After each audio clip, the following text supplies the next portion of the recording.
My boyfriend told me to smile more. He had no idea what he was in for. Hudson was always telling me I could be prettier if I tried harder. I'd been ignoring it for months, but at his friend's party, exhausted from a double shift, something finally snapped. He grabbed my face in front of everyone and said, "You'd be so much prettier if you smiled more instead of looking miserable all the time. Men don't want to date someone who looks angry." His friends laughed while he added that my resting bitch face was probably why I didn't get promoted. I turned to him with the biggest smile I'd ever produced and said he was absolutely right. Hudson looked proud of himself, not noticing how his friends' girlfriends were staring at him with disgust.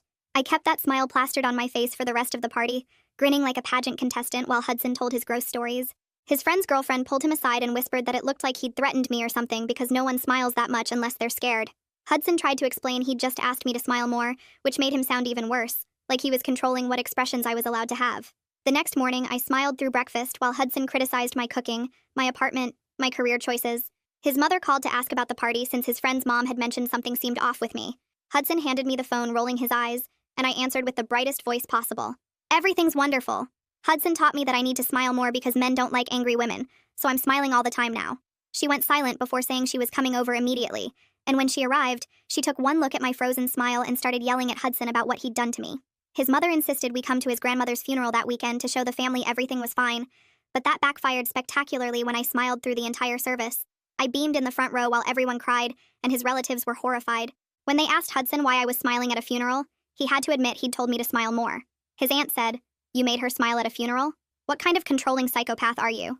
The entire family turned on him, saying he'd obviously broken me somehow, and his mother started crying about where she went wrong raising him. His brother still invited us to his wedding the next month, probably hoping things would improve, but I stood grinning maniacally in every photo while the bride was having a breakdown about her missing flowers. The photographer kept asking if I could look more sympathetic, and Hudson had to explain our situation in front of the entire wedding party. The bride's family spent the rest of the reception whispering about Hudson's abusive control tactics, and several of them cornered me in the bathroom to slip me domestic violence hotline numbers. Hudson thought a night out would help us look normal, but we ran into his ex-girlfriend at the bar, crying about her dad's cancer diagnosis. I stood there smiling brilliantly while she sobbed, and when someone asked what was wrong with me, I said loudly, "Hudson told me I need to smile more because men don't like angry women." The entire bar turned to look at Hudson like he was a monster, and his ex actually slapped him before several women came over to ask if I needed help getting away from him. The stress gave Hudson food poisoning that night, and he spent 3 hours throwing up while I smiled supportively next to the toilet. His roommate found us with me grinning while Hudson lay groaning on the floor and immediately asked what Hudson had done to me. He said I'd be prettier if I smiled more, I explained, still smiling. His roommate called Hudson an abusive piece of garbage and moved out that week, posting on social media about Hudson's psychological torture. Hudson's boss saw those posts and dragged him to a company dinner to assess the situation himself. I smiled relentlessly while his boss talked about serious topics like layoffs and budget cuts, never breaking my grin even when discussing workplace tragedies. His boss pulled Hudson aside and said, "Why are you making her smile like that?" Hudson's attempt to explain confirmed everything, and his boss started treating him like a potential HR nightmare who might snap at female employees. Between his boss's concerns, his family's horror, and his friends refusing to hang out with someone they thought was an abuser, Hudson was falling apart. His mother wouldn't speak to him. His therapist said his need to dictate my facial expressions was deeply concerning, and by Sunday he was begging me to stop smiling. "Everyone thinks I'm a controlling psychopath," he screamed while I smiled at him peacefully. "My entire life is destroyed." His phone rang with his father's name on the screen, and Hudson went pale because his dad only called when someone had called him first with concerns. As he answered, I heard his father's booming voice say something about an intervention. Hudson hung up and stared at me in horror.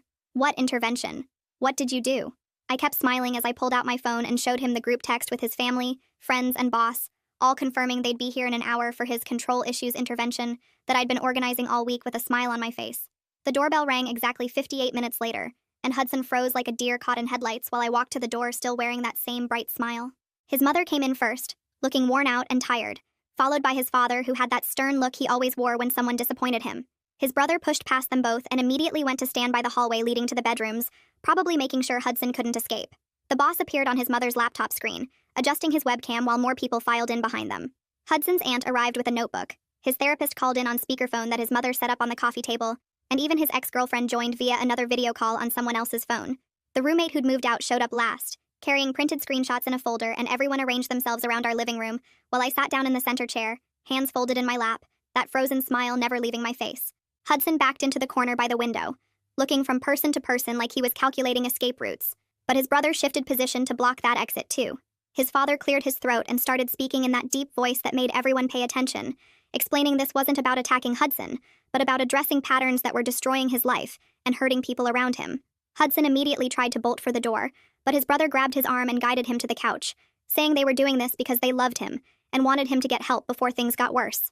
His mother pulled out her reading glasses and unfolded several pages of notes, her voice shaking as she read about watching me smile through her own mother's funeral service, how the entire family was disturbed and confused by what they'd witnessed. She started crying halfway through, saying she must have failed as a mother if her son thought it was acceptable to control what expressions women were allowed to have on their faces. The therapist's voice came through the speaker, professional but concerned, explaining that Hudson's behavior showed clear signs of coercive control and image obsession that stemmed from deep insecurity about how others perceived him. She recommended intensive therapy sessions, possibly residential treatment, and said his need to control my facial expressions was just the tip of a much larger problem with wanting to control how the world saw him through controlling others. Hudson's ex-girlfriend spoke up from the laptop screen, describing how he used to criticize her laugh for being too loud, her voice for being too high-pitched, even the way she walked, because he thought people might judge him for dating someone who walked with confidence instead of taking smaller steps. She said she'd spent years in therapy after their relationship ended, finally understanding that his constant criticism wasn't about helping her improve, but about his own deep fears of not being good enough. His boss leaned forward on the video screen, adjusting his tie while expressing serious concerns about Hudson's judgment and decision-making abilities in the workplace. He mentioned that HR had already started documenting concerns, that Hudson would be placed on a performance improvement plan immediately, and that mandatory workplace behavior training would be required if he wanted to keep his position. Everyone turned to look at me, waiting, and I slowly stood up with that same soft smile, pulling out my phone where I'd typed a prepared statement over the past week. My hands shook slightly, but my voice stayed steady as I read through the list of comments he'd made about my appearance, my expressions, my career, the public humiliations at parties and family events, the constant criticism disguised as helpful suggestions. I kept smiling the entire time, even when describing how he'd grabbed my face at his friend's party, how he'd told everyone my resting face was why I didn't get promoted, how he'd made me feel like existing in my natural state was somehow offensive to him. Hudson suddenly stood up, waving his hands around, trying to minimize everything by saying he just wanted me to be happier and more approachable, that people misunderstood his intentions, that everyone was blowing this way out of proportion. His aunt immediately shut him down, standing up from her chair and reminding him how he'd justified my funeral smiling to the entire extended family, how he'd actually told grieving relatives that he'd instructed me to smile more because men didn't like angry women. The roommate opened his folder and started passing around the screenshots of his social media posts about Hudson's psychological torture, posts that had been shared dozens of times, commented on by mutual friends, spreading through their entire social circle over the past week. Hudson went pale as he looked at the papers, seeing comment after comment from people calling him an abuser, sharing their own stories about controlling partners, warning others to stay away from him, and his hands started shaking as he realized how widely his behavior had been discussed and condemned. I sat back down in my chair, still smiling, watching Hudson finally face real consequences for his actions, feeling a strange mix of satisfaction and exhaustion wash over me. Part of me felt vindicated seeing his family and friends take this seriously, seeing them refuse to excuse his behavior or minimize what he'd done, but another part felt unexpectedly sad about what we'd become. Somewhere under all the anger and hurt, I could still remember the person I thought he was when we first met, before the criticism started, before the comments about my appearance became daily occurrences, before that moment at the party when everything changed. That night, after everyone left the intervention, I grabbed 2 suitcases from the closet and started throwing clothes into them, while Hudson sat on the bed watching me with his mouth hanging open. My hands moved fast, pulling shirts off hangers, emptying drawers, stuffing everything into the bags without folding anything properly. Hudson kept saying my name over and over, but I just kept packing, grabbing my toothbrush from the bathroom, my laptop from the desk, the phone charger from the nightstand. I wrote out a list on the back of an envelope, my hand steady even though my heart was pounding, listing every boundary he'd crossed and what it would take for me to even consider talking to him again. The list covered both sides of the envelope, and I left it on the kitchen counter next to his coffee mug, before wheeling my suitcases out the door. My coworker lived 20 minutes away, and had already texted that her couch was ready with fresh sheets and a spare key under the mat. She opened the door before I could knock, took one look at my face and pulled me inside without asking any questions. The apartment smelled like chamomile tea, and she had a mug ready on the coffee table, still steaming, next to a box of tissues and a fuzzy blanket. I sat on her couch and cried for the first time in weeks, real tears instead of that frozen smile, while she sat next to me rubbing my back and letting me get it all out. My phone started buzzing around midnight, and didn't stop until morning. 17 messages from Hudson that went from apologizing to angry to begging to accusing me of ruining his life on purpose. Each message got longer and more unhinged, first saying he was sorry for telling me to smile, then saying I'd overreacted, then saying the intervention was an ambush, then saying I was manipulative for turning everyone against him. I took screenshots of every single message, my fingers shaking as I scrolled through them, then forwarded the whole batch to the email address on the card my coworker had given me for the women's center downtown. The advocate replied within an hour, even though it was barely 7 in the morning, asking if I could come in that afternoon to discuss my options. Her office had soft lighting and plants everywhere, Nothing like the harsh fluorescent lights I'd expected, and she handed me a cup of coffee before sitting across from me with a yellow legal pad.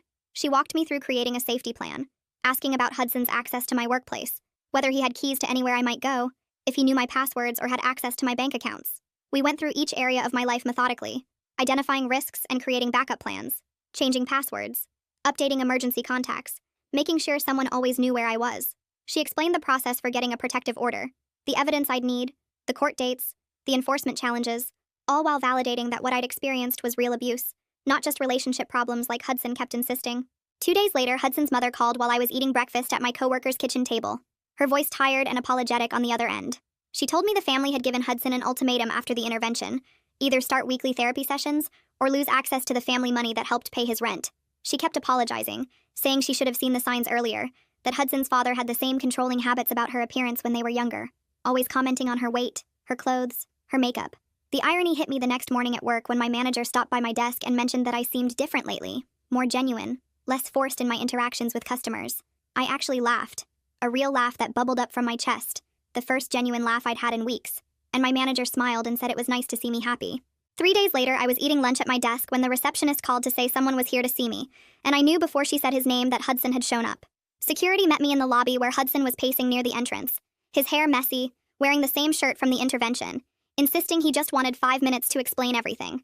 I told security about the situation, showed them the screenshots on my phone, and watched as 2 guards escorted Hudson out, while he kept yelling that I was being dramatic. My manager pulled me aside afterward and offered to adjust my schedule so I wouldn't be alone during arrival and departure times, even suggested I could work from home a few days a week if that would help. A week passed before Hudson's therapist reached out through his mother, requesting a joint session to address what she called the relationship dynamics that needed processing.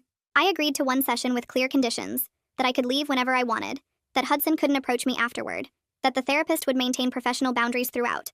The session was in a different building than I'd expected, more modern with big windows, and Hudson was already there when I arrived, sitting in a leather chair looking smaller than I'd ever seen him.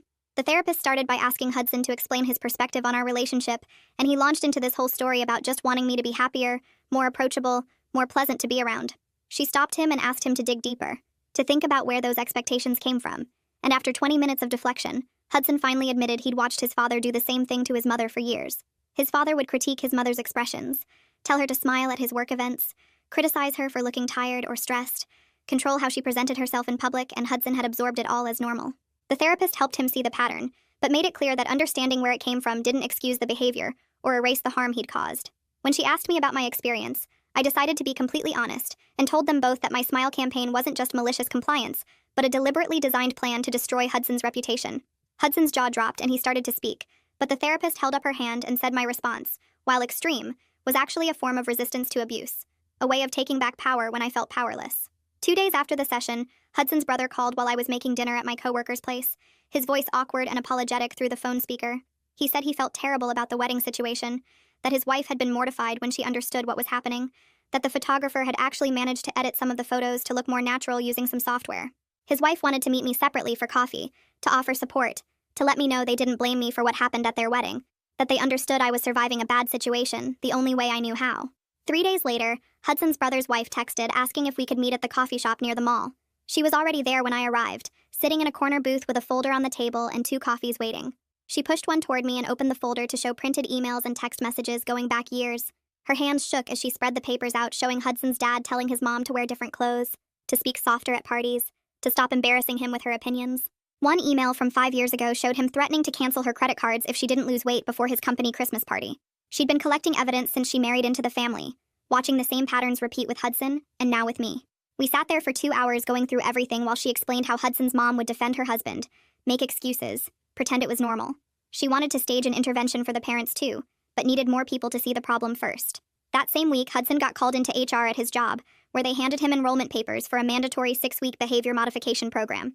His boss was there too, arms crossed, explaining that the social media posts and dinner incident had raised serious concerns about his judgment and treatment of women. The program met 3 times a week after work, and missing even one session would result in immediate termination. Hudson had to sign an agreement acknowledging this was his final chance, and any similar incident would end his employment permanently. His boss made it clear this wasn't negotiable, and the company was already documenting everything for potential legal protection. Meanwhile, Hudson's roommate started packing his stuff early, loading boxes into his car every evening after work. When Hudson asked why he was leaving before the lease ended, His roommate just shook his head and said he couldn't live with someone who psychologically tortures their partner. The stress of finding a new roommate on top of everything else had Hudson calling rental agencies at all hours, desperate to find someone to split costs. Nobody wanted to move in after seeing his social media reputation, though. The Women's Center had recommended a support group that met Tuesday evenings in a church basement downtown. I went to my first meeting expecting maybe 5 or 6 people, but found 30 women sitting in a circle. When I shared my smile story, heads nodded around the room and hands went up with similar experiences. One woman's ex made her wear makeup to bed. Another's husband monitored her facial expressions during sex. A third had to practice smiling in the mirror before family events. The leader explained this type of appearance control was more common than people realized, and often escalated to physical violence. After 3 sessions, I understood my experience wasn't unique or even unusual. Hudson's mom started seeing her own therapist after recognizing how she'd normalized her husband's behavior for decades. She sent me a 4-page handwritten letter, apologizing for raising Hudson in an environment where controlling women's appearance was considered normal. She wrote about realizing she'd been making excuses for both her husband and son, teaching Hudson that women should modify themselves to keep men happy. The letter arrived with a book about breaking generational patterns of emotional abuse that she'd highlighted and annotated. 3 weeks after the intervention, Hudson asked to meet at the public park near the lake to talk about our relationship. He'd completed several therapy sessions by then and seemed different, calmer, but also confused. We sat on opposite ends of a bench while he explained his therapist was helping him understand his behavior, but he still didn't really get why everyone was so upset. He kept saying things like he just wanted me to be happy, and couldn't understand why that was wrong. The fact that he still couldn't see the difference between wanting someone's happiness and controlling their expression told me everything I needed to know. I told him our relationship was over permanently, but hoped he'd continue therapy for his own growth. Hudson started crying right there on the bench, saying he'd lost everything because of one stupid comment about smiling. I reminded him it wasn't one comment, but years of criticism and control, and these weren't punishments, but natural consequences of his choices. He begged for another chance, but I was already standing up to leave. My coworker found me a studio apartment I could actually afford on my own in a building her cousin managed. She helped me move my stuff from storage while Hudson was at his behavior modification class. The apartment was small but mine, with windows facing a tree-lined street and neighbors who minded their own business. Setting up my own space without anyone criticizing my decorating choices or telling me how to arrange furniture felt like breathing freely after years underwater. Hudson's dad called my new number that I'd only given to select people, somehow getting it from someone, his voice angry and demanding. He said I'd destroyed his family with my dramatic overreaction to a simple request, that I'd turned everyone against them for no reason. I stayed calm and told him his son learned these behaviors somewhere, that maybe he should look in a mirror before blaming me. The line went silent before he started yelling about ungrateful women not knowing their place. I hung up and blocked his number immediately. The support group leader pulled me aside after a meeting to ask if I'd share my story at their community awareness event next month. She thought my smile protest was creative resistance that might help others recognize emotional abuse disguised as helpful suggestions. I agreed, realizing my weird campaign might actually serve a purpose beyond just destroying Hudson's reputation. 2 months passed before I heard through mutual friends that Hudson was dating someone new. This girl from his gym who seemed nice enough and had no idea about our history. Our friend group was split about whether to warn her, with some saying it wasn't their business while others felt guilty watching her walk into the same trap I'd escaped. She posted photos of them together on social media, Hudson's arm around her waist while she smiled naturally, not the forced grin he'd demanded from me. 3 weeks into their relationship, she messaged me out of nowhere asking if we could meet for coffee because Hudson had started criticizing her workout clothes, saying they made her look desperate for attention. We met at a quiet cafe downtown where she sat across from me nervously stirring her latte while I explained the pattern without telling her what to do, just laying out the facts of what happened with me. Her face went pale when I described the smile campaign and how it destroyed his reputation. Then she asked if I thought he'd changed since therapy. I pulled out the Women's Center pamphlet I'd been carrying and slid it across the table, telling her to keep it just in case things got worse. She thanked me and left quickly, and I found out later she broke up with Hudson that same week. Hudson's mother called me occasionally with updates about his therapy progress, saying it was slow but real according to what his therapist shared during family sessions. She explained he was starting to understand how his anxiety about other people's perceptions had driven his need to control my appearance, though he still struggled to take full accountability for the harm he'd caused. The therapist apparently spent entire sessions just getting Hudson to recognize that wanting me to smile wasn't about my happiness, but about his image, something that seemed obvious to everyone else but remained a revelation to him. Meanwhile, the Women's Center had organized a community awareness event where they asked me to share my story with a larger audience. I stood at the podium in front of almost 200 people, telling them about the party where it all started, the funeral smile, the wedding photos, and the intervention that finally ended things.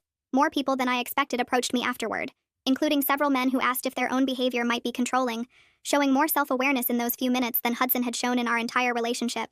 One man specifically asked if telling his wife to dress more conservatively was similar, and when I explained how it was about control rather than concern, he looked genuinely troubled and said he needed to apologize to her.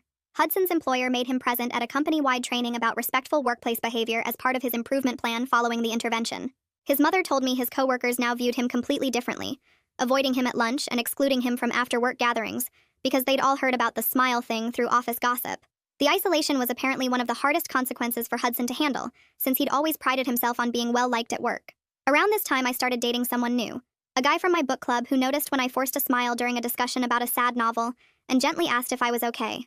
The simple respect for my authentic emotions felt revolutionary after what I'd experienced with Hudson, and when I explained my history, he just listened without trying to fix anything or defend Hudson or suggest I should forgive and forget. He never once told me how I should feel or what expression I should wear, just accepted whatever mood I brought to our dates. Hudson's parents were having their own crisis according to his brother, with his mother threatening separation after recognizing how his father's controlling behavior had created the blueprint for Hudson's actions. His father initially refused counseling, insisting there was nothing wrong with wanting his wife to look presentable, but when she actually packed her bags and moved in with her sister, he suddenly agreed to marriage counseling. The counselor apparently told them both that their dynamic had taught Hudson that love meant controlling someone's appearance for your own comfort. 6 months after our breakup, Hudson sent me an email with a genuine apology letter that his therapist had helped him write as part of his treatment. He acknowledged the harm he'd caused without asking for forgiveness or expecting a response, writing that he understood now how his behavior was abusive and that my smile protest, while humiliating for him, was a creative form of resistance to his control. The letter showed real progress even if it couldn't undo the damage, and I saved it as proof that people could change if they actually did the work. The Women's Center director approached me about becoming a peer counselor for others experiencing emotional abuse, saying my story and approach resonated with many survivors who felt empowered by the idea of creative resistance. I accepted immediately, wanting to help people recognize these patterns before they escalated into years of subtle control and criticism, disguised as helpful suggestions. My first counseling session was with a young woman whose boyfriend constantly criticized her laugh, telling her it was too loud and embarrassing in public, and I saw myself in her exhausted eyes. Hudson's brother and sister-in-law invited me to dinner at their place to maintain our friendship despite all the family drama. Over pasta and wine, they shared that Hudson was living alone now in a studio apartment across town, focusing entirely on therapy and work without dating anyone new. His brother mentioned Hudson had asked about me but respected that I didn't want contact beyond the single apology letter, which showed more boundaries than he'd ever displayed during our relationship. 3 months later, my new boyfriend asked if I wanted to meet his parents for Sunday dinner, and I said yes without thinking twice about what face I should wear. We drove to their house in the suburbs where his mom opened the door and immediately pulled me into a hug while his dad shook my hand and asked about my work. During dinner, I laughed at his dad's bad jokes and frowned when his mom talked about their neighbor's health problems, and nobody once commented on my expressions or told me how I should look. His mom pulled me aside while we were doing dishes and said she hadn't seen her son this happy in years, and that I seemed so much more relaxed than when she'd seen photos from before. I realized she meant the photos from Hudson's brother's wedding where I was smiling like a robot, and she touched my arm gently saying she was glad I got away from that situation. My own mother visited the next week and kept staring at me during lunch until I finally asked what was wrong. She admitted she'd been worried about Hudson for over a year, but didn't know how to bring it up without sounding like an interfering parent, and she'd noticed how tired I always looked around him. She said watching me now was like seeing her daughter come back to life after being gone for so long. Meanwhile, Hudson was finishing his workplace behavior program, according to a mutual friend who still worked at his company. His boss kept him at arm's length now and made sure he wasn't put on any projects with female team members, which basically killed his chances for promotion. The friend said Hudson completed all 6 weeks of training and passed the final assessment, but everyone in the office knew why he'd been sent there and treated him differently. 8 months after our breakup, I was picking out tomatoes at the grocery store when I heard someone say my name and turned to see Hudson holding a basket of frozen dinners. We stood there for a moment before he asked how I was doing, and I said I was good without elaborating. He looked older somehow, with dark circles under his eyes and his clothes wrinkled like he wasn't taking care of himself. He started to say something about my appearance, then stopped himself mid-sentence and just said it was nice to see me before walking away quickly toward the checkout. I watched him leave and noticed he didn't look back or make any comments about how I should smile more or look happier to see him. The support group I'd been attending for a year threw me a small party with cake and balloons to celebrate my anniversary of leaving the relationship. Several members stood up to share how my story about the Smile campaign had helped them recognize the control in their own relationships and find the courage to leave. One woman said she'd been with someone who criticized her weight constantly, and my story made her realize she didn't have to accept that treatment. Another person shared that their ex used to police their friendships, and hearing about my experience helped them see that wasn't normal or okay. During the holidays, Hudson's mother sent me a card with a long handwritten note thanking me for inadvertently saving her marriage. She wrote that watching what happened between Hudson and me forced her to look at her own relationship and realized she'd been accepting the same controlling behavior from Hudson's father for 30 years. They were still in counseling twice a week and making real progress on their communication patterns, though it was hard work breaking habits that old. She said Hudson's father was learning to express his feelings without criticizing her appearance or behavior, and she was learning to set boundaries after decades of just going along with whatever he wanted. My new relationship had its own challenges, like when we disagreed about money or chores or weekend plans, but we worked through them by talking like adults. When I got upset about something, he'd ask what was wrong instead of telling me to smile, and when he was stressed about work, I didn't have to perform happiness to make him feel better. We had a big fight about his ex texting him late at night, but we resolved it through actual communication, instead of him telling me I was being too emotional, or that I'd be prettier if I wasn't angry. Hudson sent me an email almost 2 years after our breakup, saying he was moving to another city for a fresh start with a new job. He thanked me for forcing him to confront his issues, even though the way it happened was humiliating, and had basically destroyed his social life in our city. He said his therapist helped him understand that the public shame was a natural consequence of his behavior, and that starting over somewhere else might help him practice what he'd learned without everyone knowing his history. I wrote a blog post about using weaponized compliance against emotional abuse that got picked up by several websites and shared thousands of times. The comments filled with stories from people who'd done similar things, like one woman who started crying constantly after her husband said she was too emotional. Another person wrote about agreeing enthusiastically with every criticism until their partner realized how cruel they sounded, hearing their own words repeated back. On my 1-year anniversary with my new partner, we went to a comedy show where we both laughed until our stomachs hurt without anyone monitoring our reactions. During intermission, he made a silly face at me and I made one back, and we sat there being ridiculous together like actual partners instead of performer and critic. The freedom to just feel whatever I felt without calculating its impact on someone else's ego still amazed me every single day. Hudson's family held their annual reunion that summer, and his mother called to tell me about the positive changes in everyone's dynamics since the intervention. Hudson attended with appropriate boundaries and didn't comment on anyone's appearance or tell any woman there how they should act or feel to be more attractive. His father was still working on not giving unsolicited advice about how people should present themselves, and his mother was standing up for herself when he slipped back into old patterns. The Women's Center called me that fall asking if I could attend their annual fundraising dinner because they wanted to recognize my volunteer work. I'd been helping other women spot the warning signs of emotional control for over a year by then, running support groups twice a week and meeting one-on-one with people who reached out after reading my blog posts. The dinner was at a fancy hotel downtown, and I wore a simple black dress, sitting at a table with other volunteers while the director gave speeches about the center's impact. When she called my name for Volunteer of the Year, I walked to the stage feeling weird about getting an award for something that started as petty revenge. She handed me a plaque and told the audience how my story had reached thousands of women online and helped dozens locally recognize controlling relationships before they got worse. I stood there holding the plaque while people clapped, thinking about how Hudson's demand that I smile more had accidentally created something useful. After the dinner, 3 different women came up to tell me their own stories about partners who controlled their appearance or expressions, and one said my blog helped her leave after 5 years. My phone buzzed the next week with a Facebook message from someone I didn't recognize, but when I opened it, the name hit me like cold water. Hudson's new girlfriend was reaching out to thank me for the warning I'd given her 8 months earlier when she'd first started dating him. She wrote that she'd ignored my advice at first, thinking I was just a bitter ex, but after 3 months the pattern started showing up exactly like I'd described. He'd criticized her makeup, told her she laughed too loud, suggested she'd look better if she lost weight, all the small comments that seemed caring but were really about control. She'd remembered our conversation and started documenting everything, then showed it to her therapist who confirmed the red flags. She left him after he grabbed her wrist at a party to stop her from talking to a male friend, recognizing the escalation pattern I'd warned her about. She was in therapy now working through why she'd been drawn to someone like that, and wanted me to know my warning probably saved her years of damage. 2 years had passed since that awful party where Hudson grabbed my face and my life looked nothing like it had then. I was taking night classes toward a degree while still working full-time, living alone in a small apartment I'd decorated exactly how I wanted without anyone's criticism. My group of friends included people from the support groups, from work, from the school, all of them accepting me whether I was laughing, crying, tired, or just existing with whatever expression my face naturally made. Hudson had moved to another state according to his mother's occasional updates, still in therapy and apparently making real progress understanding the family patterns he'd inherited. My smile showed up when something made me happy, disappeared when I was concentrating or tired, and nobody commented on it either way, because that's how normal relationships work. I really appreciate you hanging in there with me today. All the questioning, all the wondering, it's been so meaningful to explore these moments with you. Until we meet again, if you made it to the end, drop a comment. I love reading all your comments.